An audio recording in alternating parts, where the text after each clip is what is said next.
Hello and welcome to Trending Pinoy Celebrity. Ann Curtis, nag-alay ng awitin para sa bagong kasal na sina Angelica Panganiban at Greg Homan. Isa sa kinagiliwan ng mga bisita lalong-lalo na ni Angelica, ang pag-perform ni Ann.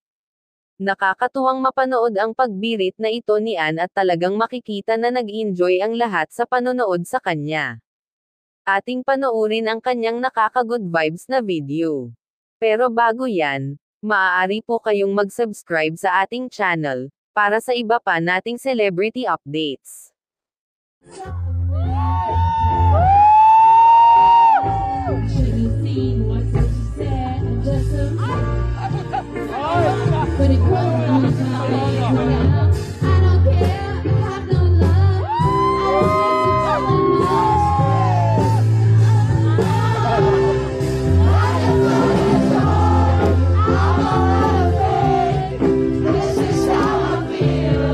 Calling my shame like